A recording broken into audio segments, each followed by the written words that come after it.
Tener bastante trabajo, así que quiero que nos ubiquemos en Isaías 15. Isaías 15. Isaías 15. ¿Listo? El tema de hoy es la compasión y la justicia del Señor. Lo que yo les había comentado la semana pasada es que íbamos a comenzar a abordar estos capítulos de las profecías contra las naciones desde la perspectiva de cómo Dios trata o cómo es el carácter de Dios en su trato con estas naciones. ¿De acuerdo? Es lo que vamos a estudiar, ¿no? ¿Quién es Dios en su trato con estas naciones? La semana pasada hablamos de la soberanía de Dios, ¿no? Que la soberanía de Dios fue ese atributo de su carácter que se hizo manifiesto, explícitamente manifiesto en su trato con, ¿se acuerdan qué nación era? Asiria, muy bien. Hoy vamos a hablar de la compasión y la justicia del Señor en su trato con otra nación pagana, que en este caso es Moab. Aunque no es tan pagana porque su origen no fue realmente en un sentido pagano, pero su evolución como nación sí fue evidentemente pagana, ¿de acuerdo?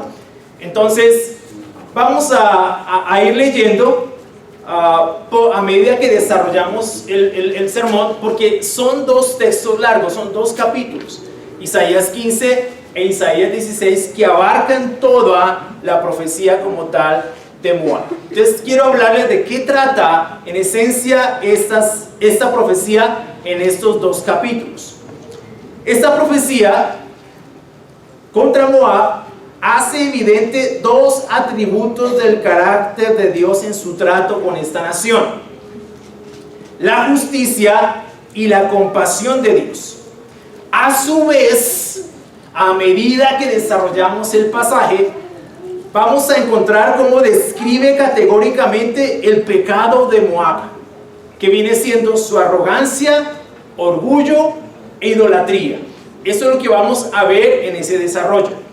Como lo mencioné en la descripción del tema, en la profecía contra Moab podemos observar tanto la justicia como la compasión de Dios en su trato con una nación caracterizada por ser orgullosa, arrogante e idólatra. Ahora bien, ¿de qué forma observamos el carácter de Dios en su trato con Moab? ¿Y qué implicaciones, que a la larga eso es lo que también de alguna forma nos interesa más, ¿no? ¿Qué implicaciones o qué relevancia tiene toda esta dinámica para nosotros como cristianos contemporáneos, ¿no? Eso cómo nos involucra allí. ¿De qué manera eso me afecta a mí, o me debería afectar, o me debería hacer reflexionar? ¿Sí? ¿Qué con Moab? Porque uno lee la profecía de Moab. De hecho le leí en una Biblia que tengo hace como 20 años, y ese es el único texto que no tengo resaltado. De pronto no me impactó mucho, no le encontré mucho, ¿sí? Pero evidentemente, si estamos hablando de que la Biblia es inspiración de Dios, eso significa que cada texto en la Escritura es profundamente relevante para nosotros. Adicional al hecho de que la Biblia tiene relevancia eterna, aunque corresponde evidentemente a un contexto geográfico, histórico, cultural determinado, concreto, también nos involucra. O sea, no tendría sentido sentarnos aquí a escuchar durante una hora algo que no nos concierne, algo que no tiene relevancia para nosotros. Debe tener alguna relevancia, y es lo que vamos a analizar el día de hoy. Ahora bien, como yo les decía la semana pasada también, esta profecía contra Moab ya pasó, ¿de acuerdo? Ya sucedió. Pero el Dios que trató contra esa nación es el mismo. Él no ha cambiado, sigue siendo el mismo. Ese Dios que trató a Moab de la forma que lo trató, con justicia y con compasión, sigue siendo el Dios al que le oramos cada mañana. El Dios en quien ponemos nuestra confianza. el Dios en quien confiamos plenamente, el Dios al que le somos fieles, el Dios a quien seguimos, el Dios al que obedecemos. Asumo que todo eso es así en nosotros, ¿de acuerdo? Entonces, es lo que vamos a aprender el día de hoy. Ahora bien, todo el texto hace expresos tres movimientos que describen de forma notable, y acuérdense bien de eso, el carácter de Dios en su trato con Moab. Ahora bien, vamos a ver el primero de ellos. Y el primero de ellos es la justicia de Dios en la descripción de la ruina merecida de Moab. Vamos a leer Isaías 15, del 1 al 4.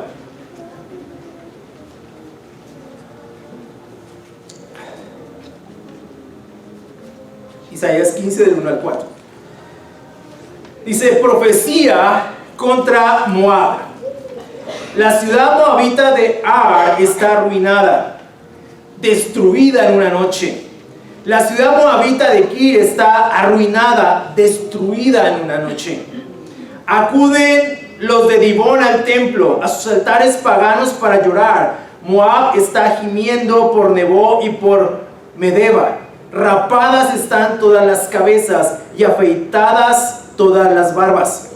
Todos deshechos en llanto, van por las calles vestidos de luto, gimen en los techos y en las plazas. Esbón y el Ale claman a gritos, hasta Yahazá se escuchan sus clamores. Por eso gritan los valientes de Moab y flaquea su entereza. Vamos hasta ahí. Ahora, antes de continuar desarrollando este primer aspecto o este primer movimiento del texto hacia la descripción del carácter de Dios, es importante comprender con un poco más de perspectiva histórica quién era Moab y por qué es tan relevante para Isaías, ¿no? Bueno, es importante recordar que el origen de Moab es producto de la relación incestuosa entre la hija mayor de Lot y Lot. Génesis 19:37 dice: y las dos hijas de Lot concibieron de su padre, y dio a luz la hija mayor un hijo, y llamó su nombre Moab, el cual es padre de los moabitas hasta hoy. Entonces el origen de Moab, o el origen de los moabitas, está en la relación incestuosa entre Lot y su hija mayor. ¿Recuerdan qué pasó ahí? Las hijas de Lot emborrachan a su papá y tienen relaciones con él para tener descendencia. ¿De acuerdo? Impresionante. Ahora, ¿dónde vivían ellos? Sodoma. Alguien decía, en algún comentario que leí, decía que tienes que asumir las consecuencias de vivir en medio de la perversidad. Y Sodoma, aunque era una nación, era un país hermoso, muy bonito. De hecho, por eso la esposa de Lot quedó mirando atrás, porque para ella era imposible pensar que tenía que irse de Sodoma. Pero era una ciudad perversa, en todo sentido. Este país, esta ciudad había llegado al colmo de su maldad, lo mismo que Gomorra. Y Dios tuvo que destruirlas, porque habían llegado al colmo de su maldad. El clamor contra ellas ya era insoportable. Algo aprendieron estas mujeres en medio de la perversidad. Y no tuvieron respeto por su padre, sino que lo emborrachan, tienen relaciones con ellas. Y de esta relación incestuosa surge la nación de Moab. Ahora bien, por vergonzoso que parezca, y como lo señala Moutier en su comentario acerca de este pasaje, significa que Moab era considerada una nación, entre comillas, hermana. Esto colorea la posibilidad de que Moab buscara refugio en Sión durante una crisis. Había cierto vínculo por la historia. La Biblia también describe en diferentes lugares cómo la nación de Moab fue hostil a Israel en muchas ocasiones. Por ejemplo, fue Balac, rey de Moab, quien contrató al profeta Balaam para que maldijera a Israel. Eso lo encontramos en Números 22 al capítulo 25. Fue Eglón, rey de Moab, quien oprimió a Israel en los días de los jueces. También lo encontramos en Jueces 3, 12 al 30. Al mismo tiempo, había una conexión moabita con Israel. Primero estaban relacionados a Israel porque Lot había sido el sobrino de Abraham. ¿Sí? Por esto, Dios le dijo a Israel en Deuteronomio 2:9 que ellos no destruirían a Moab ni tomarían su tierra. Es interesante, ¿no? También David, el más grande rey de Israel, era descendiente de moabitas. ¿Sabían eso? ¿Sí? ¿No? Su bisabuela, Ruth, era moabita. ¿No sabían? Hay que leer más la Biblia.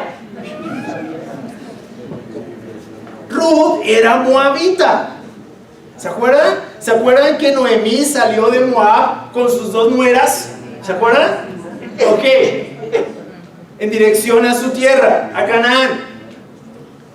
Una de ellas, a las dos querían irse con ella, ¿verdad? Pero ella le dijo, no se vengan conmigo, yo ya estoy mal, ¿qué van a hacer conmigo? Consigan esposo allá.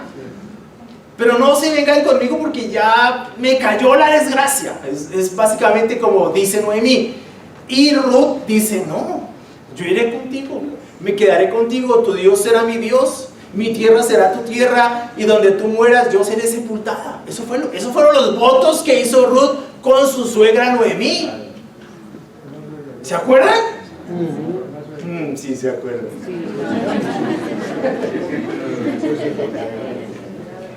Y evidentemente Ruth se quedó con Noemí. Ahora, ¿se acuerdan quién desposó a Ruth?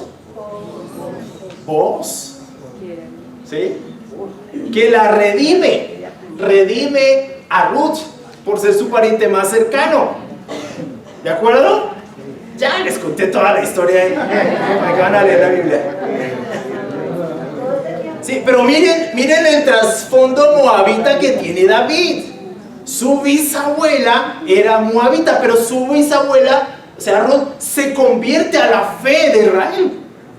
Tu Dios será mi Dios. Los votos no eran solamente para Noemí, los votos eran para Dios. Ruth se convierte a la fe de Israel.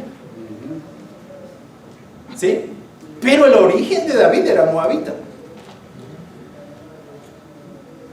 También David confió la protección de su padre y de su madre al rey de Moab cuando huía de Saúl. ¿Sabían eso también?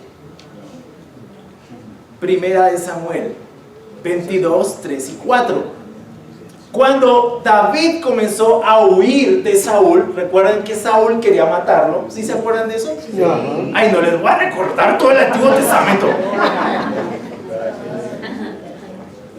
Dice en 1 Samuel 22, 3, 4: de allí fue David a Mizpa de Moab y dijo al rey de Moab: permite que mi padre y mi madre vengan y se queden con vosotros hasta que yo sepa lo que Dios hará por mí. Los dejó pues con el rey de Moab y se quedaron con él todo el tiempo que David estuvo en el refugio. Todas estas son conexiones de Moab con Israel. Por eso, o por estas razones, hay una gran cantidad de tristeza y empatía de parte de Isaías mientras describe el juicio que viene sobre Moab. O sea, hay una conexión, digámoslo así, un tanto emocional. Porque en su origen, Moab viene siendo una nación, entre comillas, hermana, como señalaba Motier, pero que finalmente terminó apartándose de Dios. Su origen, lo que empieza mal, termina mal. ¿Sí? No empezó bien eso. Y evidentemente terminó mal. Hay una profecía contra esta nación por su orgullo y por su arrogancia. Es importante señalar también que Isaías habla en nombre de Dios.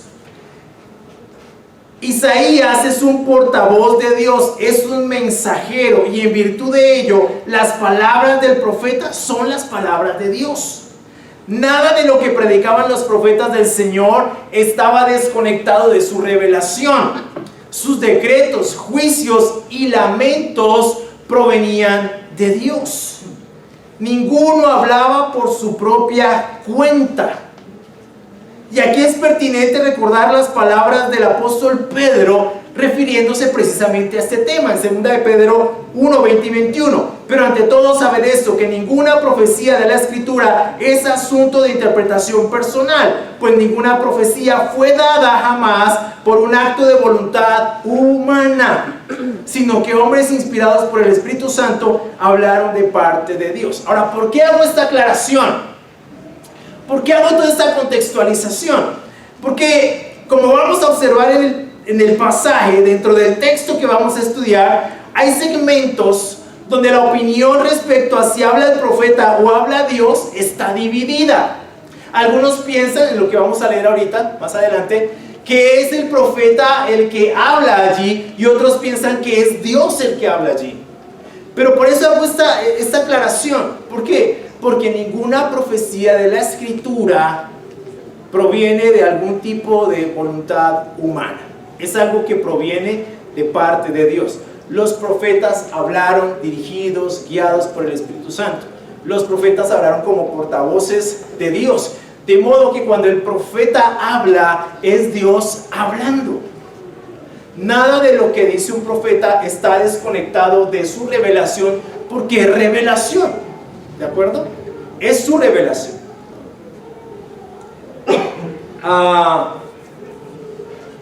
La conclusión más pertinente en este caso es que Isaías no habla por cuenta propia.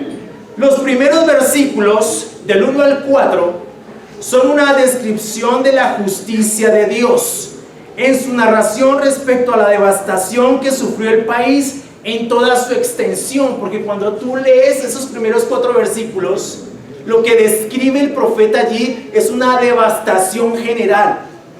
Esa situación que ocurre allí con Moab, esa destrucción que es casi que abrupta, casi que repentina, abarca todo el país, abarca toda la nación.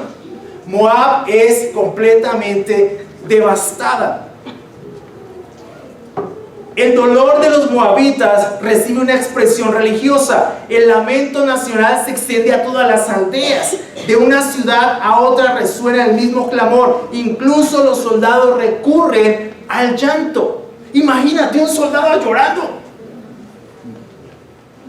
Hombres entrenados precisamente para la guerra, para la destrucción, pero al ver su país en semejante devastación, terminan llorando. La descripción que hacen esos primeros versículos es la de una destrucción y dolor terribles. Lágrimas, gemidos y vergüenza son el asunto predominante en estos primeros versículos. Toda esta situación describe la justicia de Dios. Porque, aun cuando parece que la situación ya ocurrió, es solamente el señalamiento de un evento futuro que Moab merece, y en el que Dios expresa con claridad su justicia. Aunque, como vamos a ver más adelante, Dios también expresa su compasión. Lo primero que se pone de plano allí, de frente, es el hecho de que Moab merece el castigo que merece, por causa de su corrupción, por causa de su idolatría, por causa de su orgullo y de su arrogancia. Moab merece ese castigo. ¿Qué es la justicia de Dios? Es básicamente que Dios actúa rectamente conforme o como corresponde a su carácter. Si Dios eleva un tipo de juicio de esta naturaleza contra una nación como Moab, es porque lo merece. Si hay este tipo de devastación, es porque Moab lo merece. No es porque Moab es inocente. Moab lo merece, porque a veces tenemos un conflicto en cómo Dios actúa en el Antiguo Testamento. Incluso yo he escuchado personas que dicen que el Dios del Antiguo Testamento era uno y el Dios del Nuevo era otro. Es el mismo. Es exactamente el mismo. Porque sus atributos no se presentan en Él de forma independiente el uno del otro. No es que Él es más amor que justicia o más compasión que celo. No, los atributos de Dios se presentan en Él de la misma forma. Dios, para expresarlo de alguna manera, es íntegro. Sus atributos se presentan en Él todos con la misma intensidad. De modo que cuando Dios describe la situación de Moab, está describiendo con justicia lo que Moab merece. Ahora bien, ¿esto cómo nos involucra a nosotros? En la pregunta, que nosotros también merecemos el castigo, si no nos hemos vuelto a Dios. Hay una idea muy extraña, y yo creo que es producto de la cultura religiosa de tantos años que ha transversalizado la fe. Como hemos hablado más del amor de Dios, ¿no? Más que cualquier otro atributo de Dios, siempre hemos llegado a pensar que merecemos de Dios todo, que Dios nos tiene que bendecir, que Dios nos tiene que dar, que Dios está con una obligación moral hacia nosotros. No es tan cierto como nos lo han hecho creer. Desde el momento en que ocurre la desobediencia en el Edén, el ser humano se rebela contra Dios, rompe su relación con Dios, huye de Dios y merece el castigo que merece. Nos han hecho pensar que Dios nos ama tal y como somos y nos acepta tal y como somos. No es cierto. Él solamente amó y aceptó a una persona así. Fue a su Hijo, a Jesús. A los demás nos acepta a pesar de lo que somos, a pesar de nuestra maldad.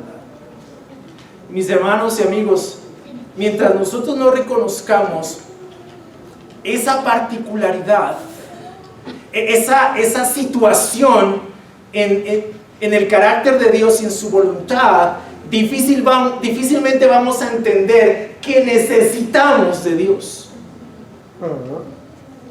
Es más bien como hoy se ha hecho pensar que Dios necesita de nosotros.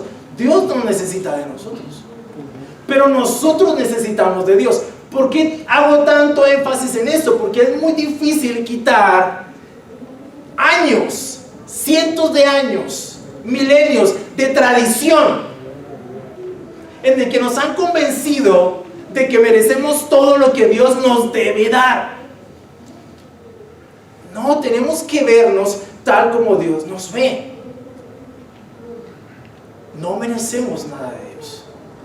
Solamente si llegamos a entender eso de esa manera, que nuestra salvación no es por algún mérito en nosotros, que nuestra salvación no es porque seamos buena gente, que nuestra salvación no depende de que yo ayudé a un señor a pasar la calle y Dios tiene que ver eso, o que yo ayudé a una señora embarazada a tener su bebé en el taxi, ¿cierto? Eso no significa absolutamente nada. En Isaías 64:6 dice que todas nuestras obras de justicia son trapos de inmundicia. No merecemos nada de Dios. En la medida que entendamos eso, ¿cierto?, vamos a comprender nuestra necesidad de Dios. Porque cuando nosotros creemos que merecemos porque somos buena gente, pues nunca vamos a reconocer que necesitamos de Dios. Simplemente, Dios, aquí estoy, ¿qué hay para mí hoy? ¿Te imaginas eso? Pero es mucho de lo que hoy se predica, es mucho de lo que hoy se enseña. Yo sé que esto es difícil para muchos de nosotros porque hemos tenido una imagen muy romántica de quién es Dios, pero poco bíblica. Creo que nos hemos construido una imagen muy muy sentimental del carácter de Dios, muy sentimental, en la que solamente acudimos a su amor, a su gracia y a su bondad cuando estamos atravesando momentos de crisis. Y es difícil, cuando estamos pasando por una situación así, ver o tratar de entender qué es lo que necesito aprender de esto. ¿Cómo Dios está lidiando conmigo en esto? Y lo primero que decimos es: pero ¿por qué, Dios? Si yo te he servido, si yo he estado siempre ahí, yo voy a la iglesia cada 8 días a escuchar a ese tipo 1 hora. O sea, ¿por qué me pasa esto a mí?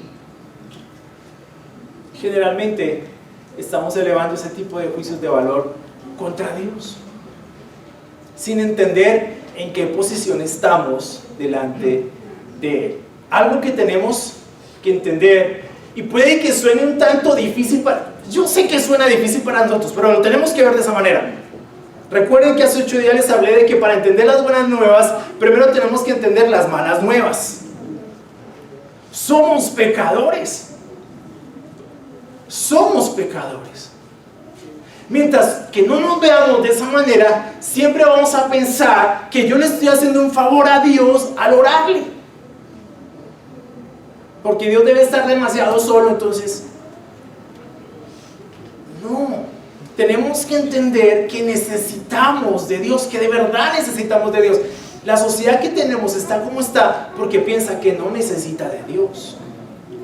Se ha fabricado otro tipo de dioses, otro tipo de dioses, y es una sociedad arrogante, orgullosa, rebelde y mucho más con las cosas de Dios, mucho más con eso. Es una sociedad que no quiere escuchar a Dios, porque esta sociedad se fabricó sus propios dioses, ya tal vez no de yeso, o también, pero unos más sofisticados, ¿no? Unos más sofisticados. El Dios trabajo, por ejemplo. El Dios dinero, por ejemplo. ¿Sí? El Dios vanidad, por ejemplo. Dime solamente cuántas mujeres han muerto en Antioquia por venir a hacerse cirugías estéticas. Eso es arrogancia, eso es vanidad. Eso quiere decir que Dios, hiciste mal tu trabajo. O sea, yo respeto mucho ese tema, pero se ha vuelto una cuestión muy compleja, porque yo me acuerdo hasta hace un tiempo la cirugía plástica o estética era con un fin particular. Hoy se vuelve una cuestión simplemente que apela a la vanidad de la persona. ¿Quiénes han recurrido más a ese tipo de cosas? La filosofía traqueta de esta ciudad y de este país. ¿Sí? Que tenemos que hacer a las mujeres a nuestra propia imagen y semejanza que tengo en mi cabeza. Eso es una filosofía traqueta. Yo les dije hace 8 días que a la mujer se le ha cosificado. Se ha vuelto un objeto sexual. Por cierto, mujeres, feliz día de la mujer.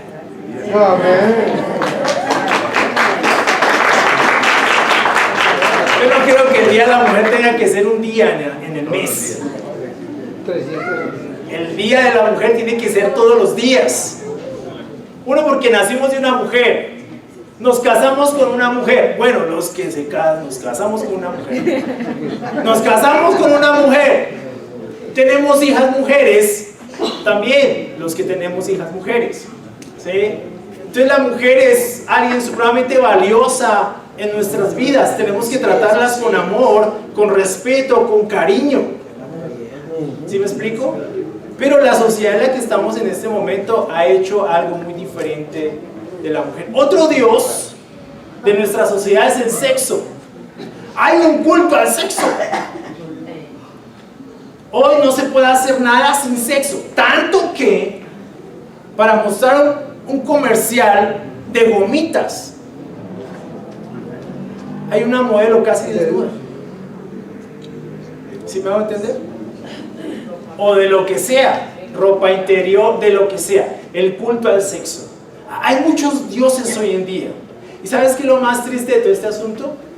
Que somos una sociedad que en lugar de acudir a Dios, acude a estos ídolos.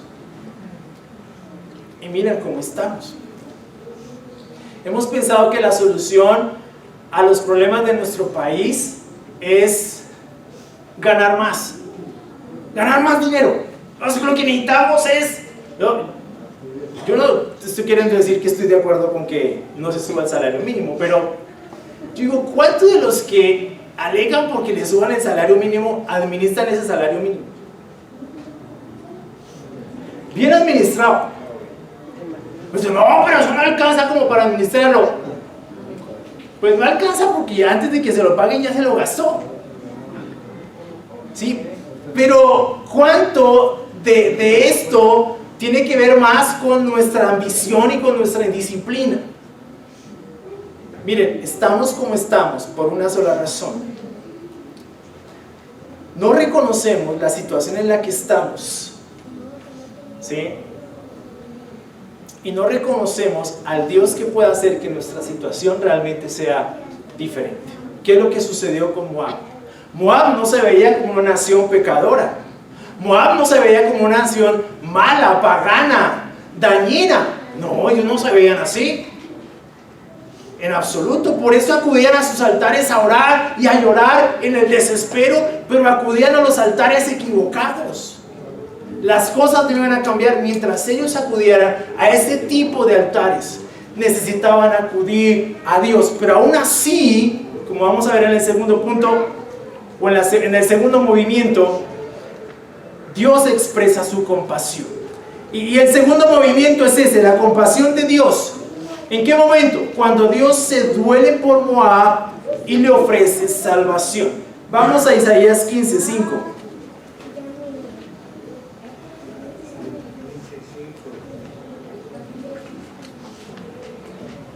15:5. Dice: mi corazón grita por Moab, sus fugitivos huyen hasta Zoar, hasta Eglat Selisiyah. Suben llorando por la cuesta de Lujit ante el desastre, gritan desesperados por el camino de Joronayim. Se han secado las aguas de Nimrim y se ha marchitado la hierba. Ya no hay vegetación, no ha quedado nada verde. Por eso se llevaron más allá del arroyo de los sauces las muchas riquezas que amasaron. Su grito desesperado va corriendo la frontera de Moab. Llega su gemido hasta Eglayim y aún llega hasta Bar Erim. Llenas están de sangre las aguas de Dimón y aún más plagas le añadiré. Enviaré un león contra los moabitas fugitivos y contra los que permanecen en la tierra. Capítulo 16, versículo 1. Envíen corderos al gobernante del país, desde Sela por el desierto y hasta el monte de la hija de Sión. Las mujeres de Moab en los vados de Arnón parecen aves que espantadas abandonan el nido. Danos un consejo, toma una decisión. A plena luz del día extiende tu sombra como la noche. Esconde a los fugitivos, no traiciones a los refugiados. Deja que los fugitivos de Moab encuentren en ti un refugio. Protégelos del destructor. Cuando la opresión llegue a su fin y la destrucción se acabe, el agresor desaparecerá de la tierra. El trono se fundará en la lealtad y un descendiente de David reinará sobre él con fidelidad. Será un juez celoso del derecho y ansioso de hacer justicia. Vamos hasta ahí. Esta es la segunda parte. El segundo movimiento, la compasión de Dios, expresarán que en el dolor que Dios siente por Moab y en su ofrecimiento de salvación. En este primer versículo de esta sección del pasaje, algunos señalan que es el profeta quien habla y otros señalan que es Dios quien habla. Es aquí donde entra a funcionar la aclaración que les hice al principio. Dios habla por medio del profeta y expresa de forma enfática su profundo dolor por la situación de Moab. Motier lo expresa de forma muy bella y relevante. Estos versículos son una larga lista de lo que mueve el corazón de Dios. quien llora cuando golpea. El dolor del juez de toda la tierra es una de las dos sorprendentes verdades de este oráculo. La otra es que toda esta pérdida completa, todo este sufrimiento, nace de un solo pecado, que es el orgullo.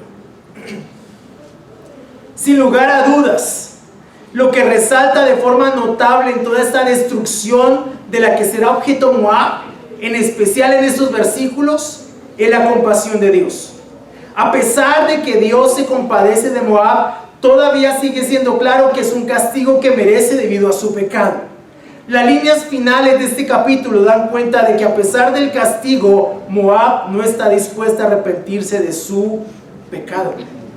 Es interesante notar que en los versículos 5 y 9, las lágrimas, expresión de la compasión de Dios, y la ira más intensa, expresión de su justicia, son una sola cosa en la naturaleza divina: ira y compasión. Dos cosas que se presentan a la vez en el carácter de Dios en este texto. Ahora la escena cambia y lo que presenciamos es una petición por parte de Moab buscando refugio en Judá. Es lo que pasa en el capítulo 16, versículo 1. El profeta vislumbra que los moabitas, a pesar de su larga historia de arrogancia y de hostilidad contra Judá e Israel, acudirían a buscar refugio en Judá, enviando allá, como en el pasado, un tributo de sumisión: corderos. La profecía expresa a los moabitas solicitando desesperadamente a los gobernantes en Jerusalén: esconde a los desterrados, no entregues a los que andan errantes, sé para ellos refugio a causa del destructor. Pero en los círculos gobernantes de Judá no se creerían los mensajeros de Moab, ni se expresaría ninguna simpatía por su destino. Lo que expresa el profeta en los versículos 4 y 5 es la respuesta que obtiene Moab con respecto a su petición de refugio.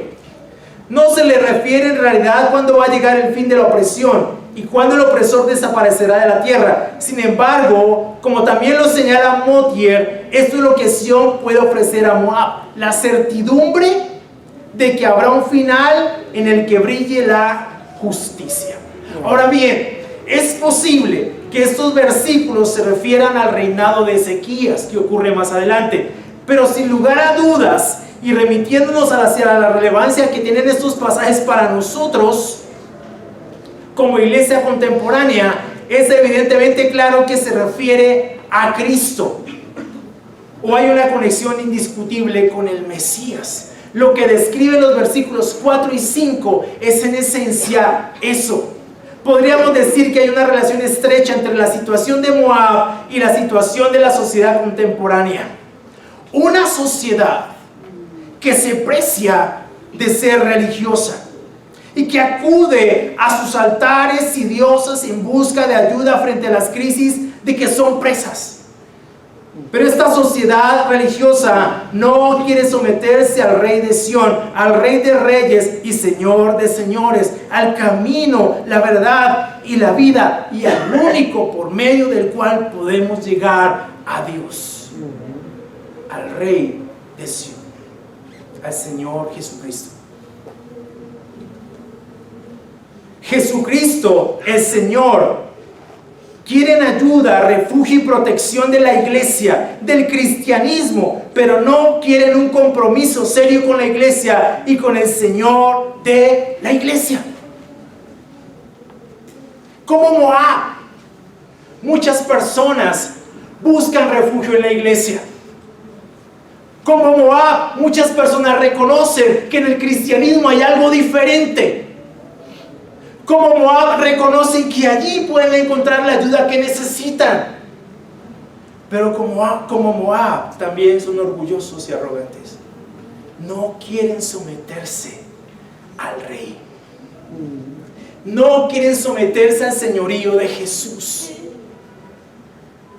Muchos asisten a la iglesia por años, semanas, meses, sin jamás asumir un compromiso serio con el Señor de la iglesia.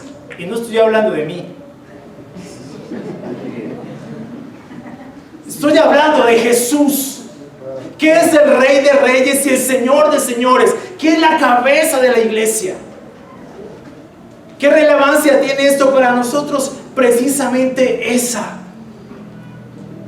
Moab jamás quiso, a pesar de buscar refugio allí, no quiso someterse al rey de Sión. No quiso someterse a la nación de Judá, a su gobernante. ¿Por qué no? Porque solo buscaba eso, ayuda y protección. ¿Cuántas personas me buscan o buscan a los hermanos para pedir un consejo respecto a alguna situación de su vida? Pero solamente quieren ese consejo. No quieren nada más. Solamente ayúdame con eso. Tú me ayudas con eso y te dejo en paz. Pero eso no es el evangelio. Lo que Moab no reconoció era que necesitaba de Dios.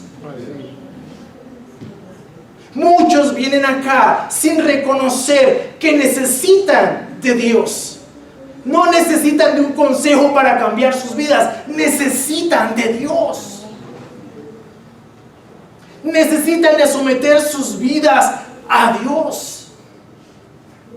Necesita caer de rodillas frente al Señor Jesucristo y rendirle su vida a Él. Pero como no reconocen que están mal, difícilmente reconocen esa necesidad. Por eso hablaba de esto al principio. Si no reconocemos que no estamos bien delante de Dios, difícilmente vamos a reconocer nuestra necesidad de Dios. Mucho menos del evangelio. Otra situación que se ha metido en la iglesia es esta bendita psicología coaching, donde lo que se busca es realmente alimentar el ego de una persona, pero no tratar su necesidad específica. Mira, yo no te voy a decir aquí que somos la octava maravilla del mundo, porque no lo somos. Ni que tú lo que necesitas ser es un campeón o algo así por el estilo. Porque yo no soy entrenador personal. Ni siquiera los entrenadores personales hacen eso. Los entrenadores personales lo hacen sentir a uno como un miserable. Ni siquiera ellos hacen eso, pero esto de la psicología coaching está buscando tanto, se ha metido esa predicación al cristianismo tan fuerte que hoy las personas en realidad no entienden su necesidad de Dios, su necesidad de arrepentimiento, su necesidad de verdad de depender profundamente de Dios. Somos muchas veces como esa nación, como Moab. Yo lo que necesito realmente aquí es que me arregle el matrimonio. ¿Yo? ¿Quién lo dañó? ¿Yo cómo te voy a arreglar el matrimonio? O sea, ¿cómo? Lo que yo necesito es que usted hable con mi esposa y me la convenza. ¿Yo? Lo que yo necesito es que tú hables con mi esposo, mira, le diga, ¿yo? ¿Por qué yo? Solamente necesito eso. Yo no necesito de la iglesia. Lo único que necesito es un consejo. Lo demás está bien. Solamente tengo un pequeño inconveniente allí con mi señora y con mis hijos, pero si tú me das el consejo que necesito, eso se arregla fácil y gracias, chao.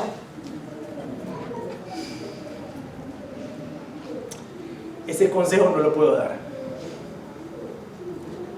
Como le dijo Pedro al paralítico, lo que tengo te doy, Jesucristo. No tengo más. Si eso no te sirve, no puedo hacer absolutamente nada. Pero gran parte de lo que somos como sociedad, incluso como iglesia, tiene que ver mucho con el hecho de que no reconocemos nuestra necesidad. La iglesia no puede ser un escampadero. La iglesia no puede ser un lugar donde me escondo y me mimetizo de mí mismo y de no tratar mi naturaleza.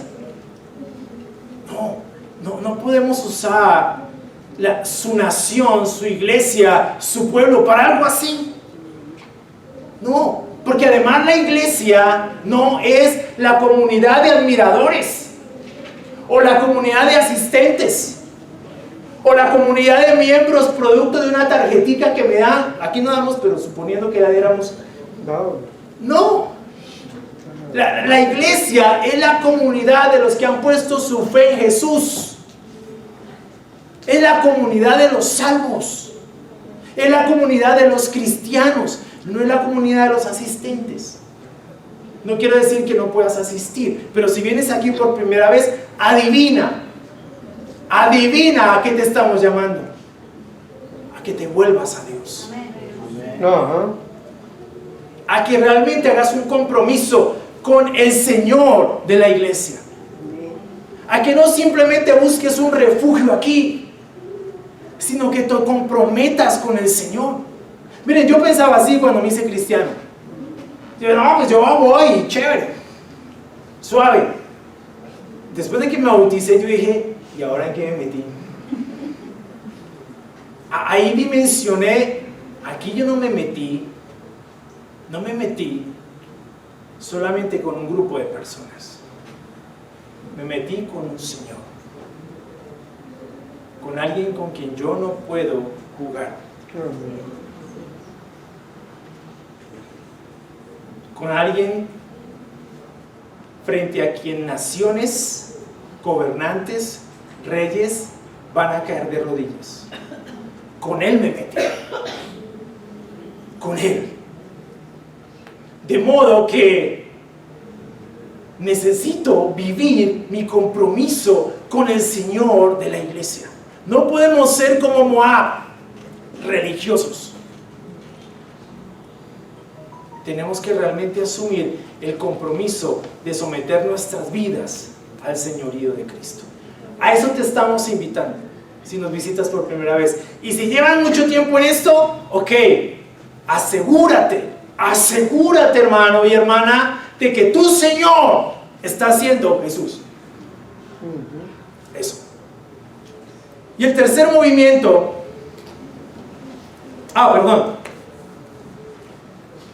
la salvación que ofrece el Evangelio es lo único relevante que la iglesia puede dar.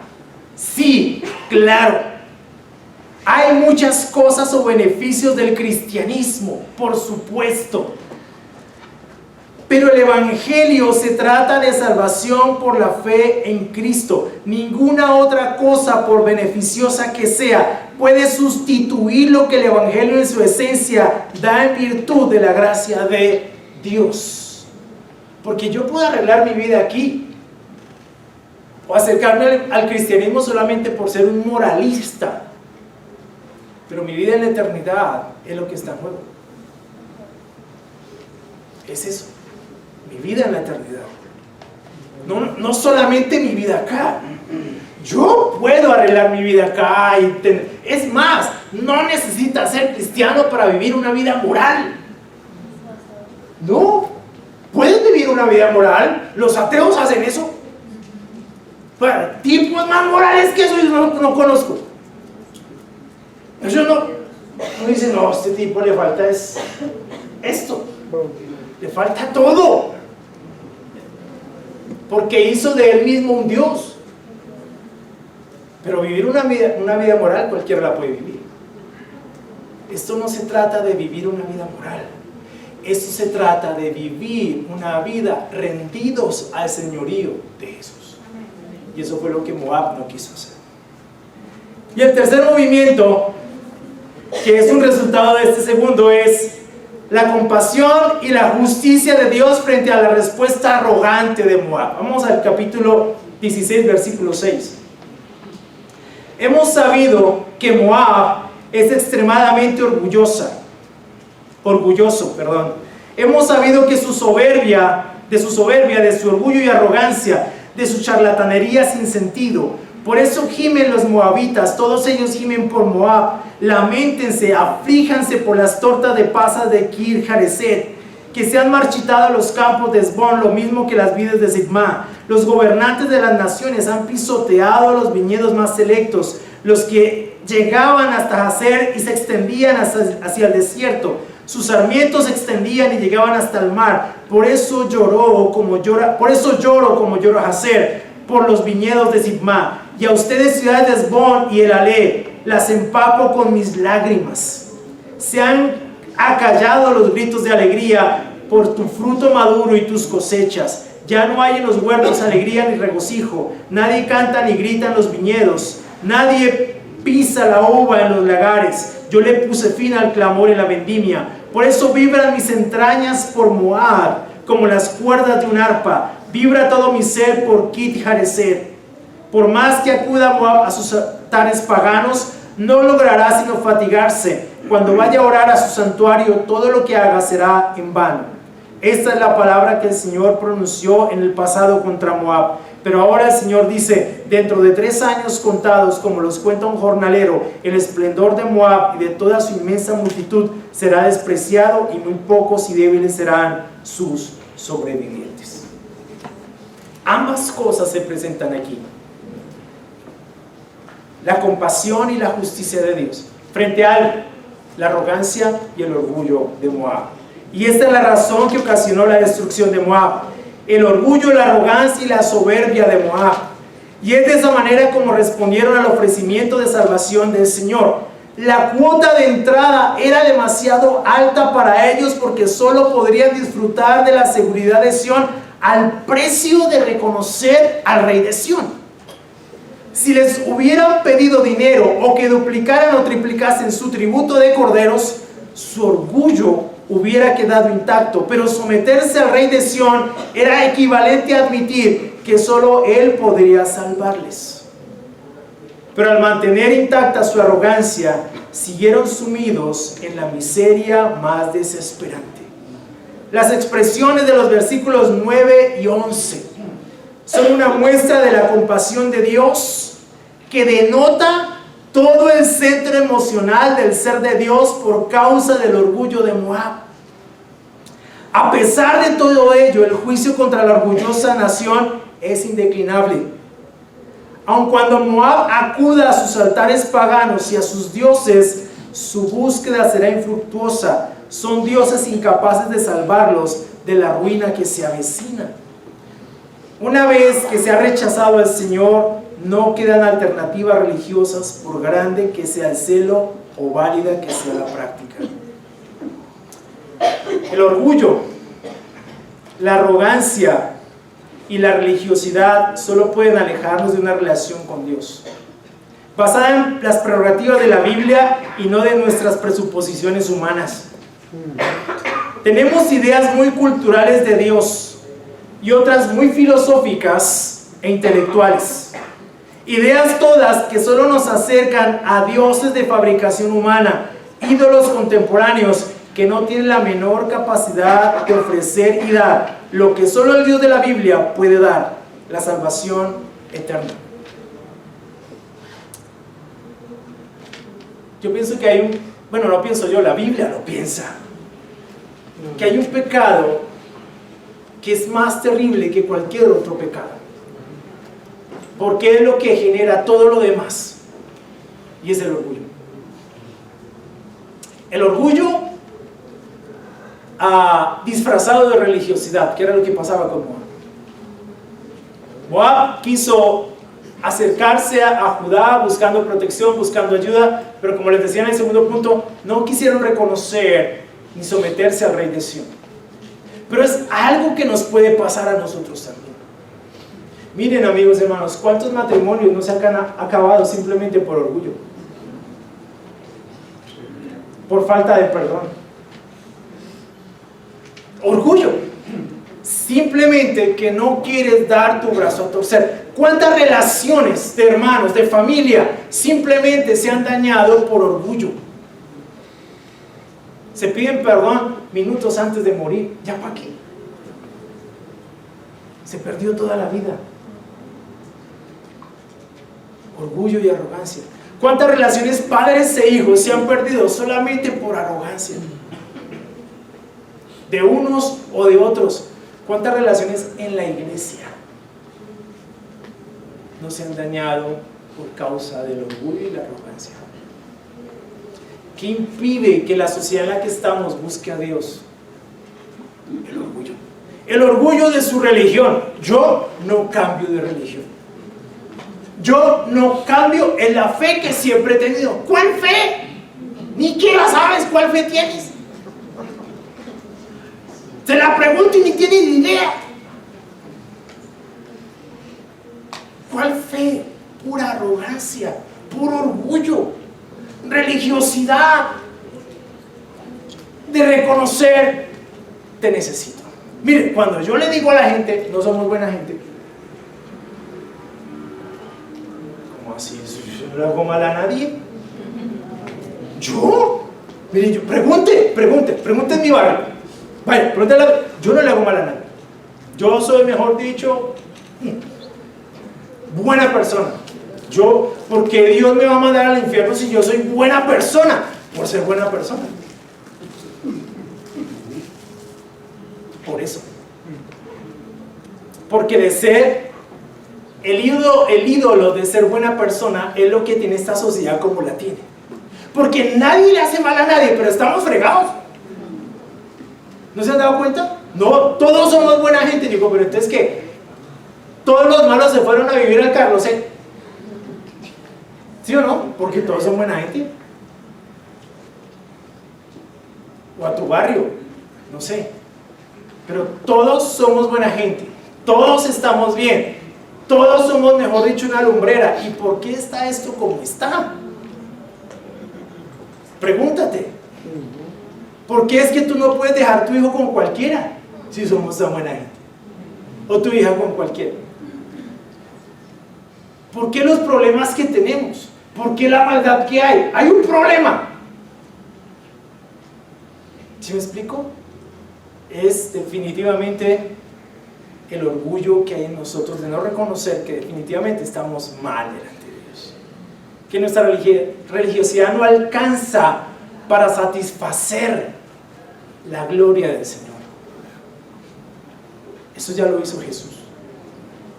Todo lo que tenemos que hacer es acercarnos a Él. ¿Sabes una cosa? Realmente a Dios le duele cómo están las cosas. Le duele mucho. Llora por esta sociedad. Llora. Pero su juicio es inminente. Es indeclinable. De modo que mientras está la oportunidad de que nosotros nos volvamos a Él, hagámoslo.